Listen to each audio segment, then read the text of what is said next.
What's up guys? This is Brent with 247parts.com, and in this video I'm going to be showing you how to mount a rear view mirror kit on your John Deere compact tractor. So let's get started.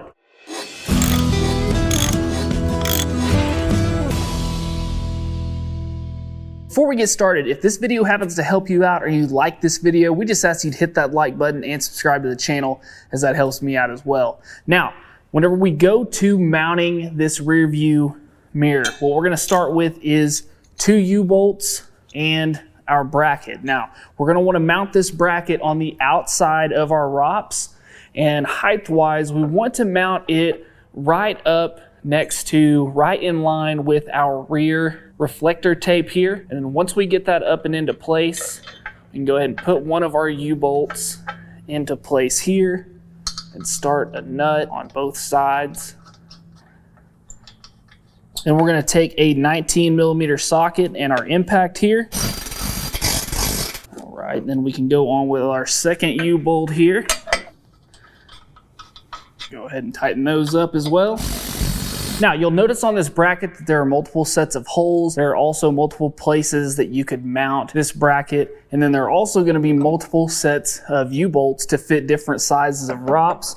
So depending on whether you're putting this on a 3, 4, maybe a 2, maybe a 1 series tractor, this kit is going to come with the equipment to mount to these different machines. Now here we're on a 3043D. So as you notice here, I've used the top and bottom set of holes. So now we're going to mount our actual mirror hanging arm here. So as you'll see, we have 2 holes here and then a flat side that is actually going to mount directly onto our bracket. And then what we're going to have is a couple of Allen headed screws here with washers. So what we're going to do is take those screws, put them through the arm itself, and then go through the back side of the bracket here. And we have a couple of lock nuts that we're going to put on the back side. And then we're going to need a ratchet with 13mm socket and a size 6 Allen head wrench. We'll go ahead and tighten those up.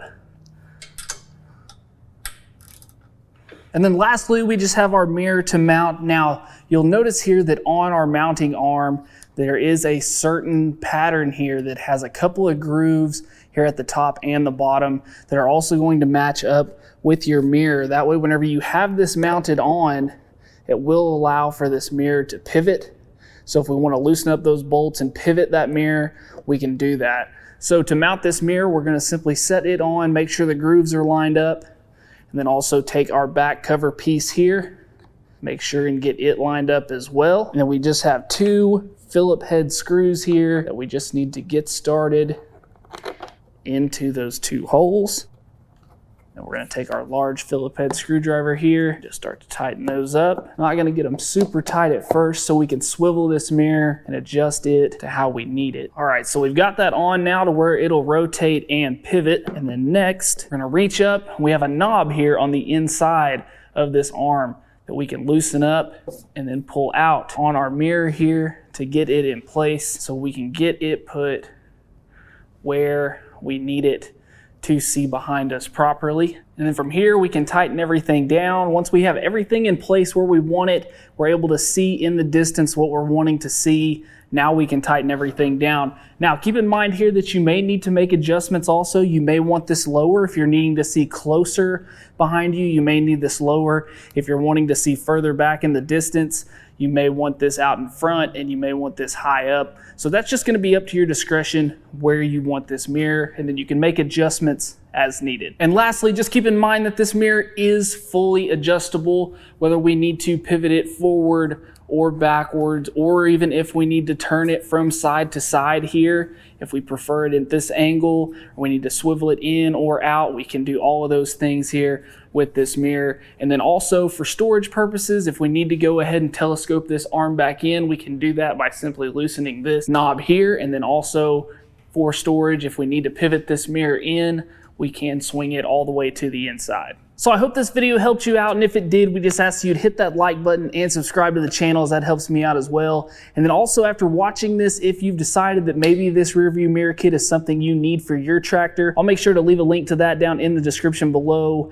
It is part number BLV11034, and there's also a corresponding kit that goes on the right-hand side if you'd like both as well. And I will leave a link to 247parts.com down in the description below, where you can check out all the other parts that you may need for your tractor, your lawnmower, your gator, your compact construction equipment, whatever those things are. Make sure to check that out. And just keep in mind, guys, that any time that you happen to buy from one of those links, that helps me out as well. So I really appreciate it when you guys do that. And also, guys, if you've seen any other tools in this video or anything else that you may need, make sure to check them out at that link at 247parts.com. And as always, guys, thanks for watching. We'll see you next time. Hey guys, make sure to go buy your parts right here and subscribe right here.